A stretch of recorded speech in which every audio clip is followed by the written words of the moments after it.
হিংসা, এলাহ, খং, অজ্ঞানতা, এই চাৰিখন একোখন দেৱাল।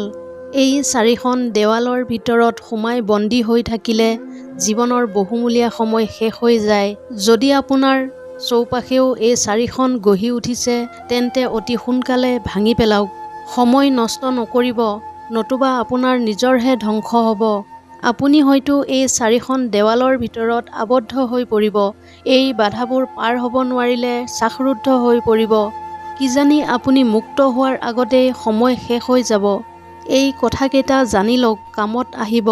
সেইজন ব্যক্তি আপোনাৰ আপোন হ'বই নোৱাৰে যি আনৰ সন্মুখত আপোনাক অপমান কৰে। প্ৰকৃত আপোনজনে আপোনাৰ কিবা ভুলৰ বাবে গোপনে আনে নজনাকৈ লাগিলে চৰ মাৰিও দিব, কিন্তু আনৰ সন্মুখত সদায় আপোনাৰ সন্মান অক্ষত ৰাখিহে কথা ক'ব বা আপোনাৰ আত্মসন্মান ৰাখিহে ব্যৱহাৰ কৰিব।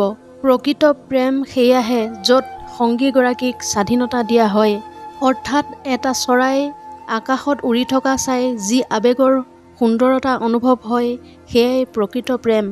আৰু কুৎসিত প্ৰেম হ'ল সেই প্ৰেম য'ত চৰাই এটাক ভাল লগা বাবেই সজাত বন্দী কৰি থৈ তাৰ আনন্দ লোৱা। এজন মানুহ প্ৰকৃততে কেনে স্বভাৱৰ সেয়া আপোনাৰ অনুপস্থিতিত কৰা তেওঁৰ কৰ্মৰ উমান লৈ আপুনি জানিব পাৰিব। তেওঁ আপোনাৰ সন্মুখত কি কৰে বা কি কয় সেয়া চাই তেওঁৰ প্ৰকৃত পৰিচয় নাজানিব, কাৰণ এটা গভাইত চোৰেও কেতিয়াও নিজ মুখে নকয় নিজকে চোৰ বুলি। কেইদিনমানৰ বাবে মৌন হৈ যাবলৈ চেষ্টা কৰক বা নিজকে সকলোৰে পৰা দূৰ কৰি ৰাখক। দেখিব কিমানে আপোনাক মনত ৰাখে। তেতিয়া বুজিব যাক আপুনি সন্তুষ্ট কৰিবলৈ সকলো ত্যাগ কৰিছে তেওঁৰ বাবে আপোনাৰ কোনো মূল্যই নাই। জন্তুৱে ভোকত চিকাৰ কৰে আৰু মানুহে চিকাৰ কৰে স্বাৰ্থত। পাৰ্থক্য মাথো এটাই যে জন্তুৱে তাৰ চিকাৰ মাৰি ভক্ষণ কৰে আৰু মানুহে মানুহৰ শৰীৰটো জীয়াই ৰাখি মন, আত্মা, সুখ আদি সকলো শেষ কৰি পেলায়। মূৰ্খ শত্ৰুক নিঃশেষ কৰা একমাত্ৰ অস্ত্ৰ হ'ল তেওঁলোকৰ প্ৰতিটো কথাকে অৱজ্ঞা কৰা, আৰু আপোনাৰ ভাল কামটো সুত উলিয়াই সমালোচনা কৰা মানুহক নিঃশেষ কৰা শ্ৰেষ্ঠ অস্ত্ৰ হ'ল তেওঁলোকে যি বিষয়ত আপোনাক সমালোচনা কৰে সেই কাম দুগুণ বেছিকৈ কৰি দেখুৱাওক। হকে বিহকে বদনাম কৰা মানুহবোৰেই হৈছে আপোনাৰ আচলতে প্ৰধান গুণমুগ্ধ, যি আপোনাৰ মাজৰ বিশেষ বৈশিষ্ট্যবোৰ সকলোতকৈ আগতেই জানি উঠি তাক স্বীকাৰ কৰি লয় আৰু সেই ভাল গুণবোৰ আনৰ ওচৰত বেয়া বুলি দেখাবলৈ সম্পূৰ্ণ চেষ্টা কৰে। অত্যাধিক দুখ যন্ত্ৰণাই বিধ্বস্ত কৰা মানুহবোৰে লাহে লাহে মৌনতাক আদৰি লয়। মনত চলা অশান্তিবোৰ তেওঁলোকে আনৰ আগত মুকলিকৈ প্ৰকাশ কৰিব নোৱাৰে। তেওঁলোকে আনক চকুলো দেখুৱাব নোৱাৰে। নীৰৱে বুকুত দুখৰ বোজা বান্ধি মুখত এটা হাঁহি পিন্ধি থাকে আৰু তেওঁলোকৰ হৃদয়ত অনবৰতে চলি থাকে অশান্তিৰ ধুমুহা, কিন্তু কেতিয়াও কাকো জানিবলৈ নিদিয়ে।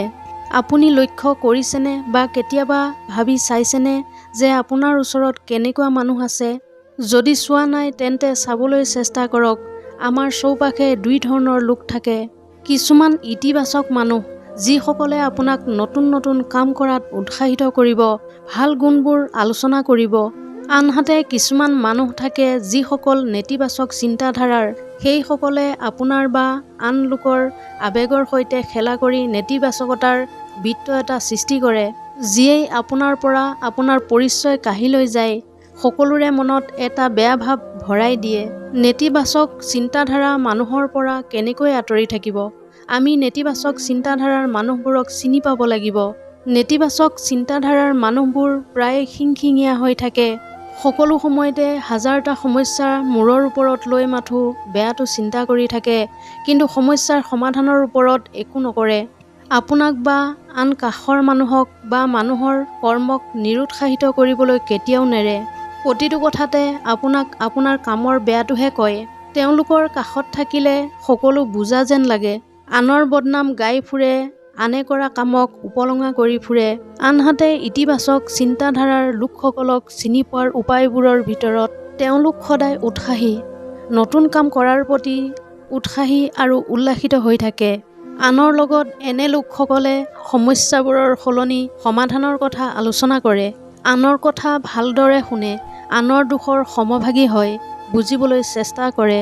আপোনাক বা কাষৰ আন লোকসকলক উৎসাহিত কৰে, আপোনাৰ কামৰ ভুল শুদ্ধ সকলোবোৰ দেখুৱাই দি শুধৰাবলৈ চেষ্টা কৰে।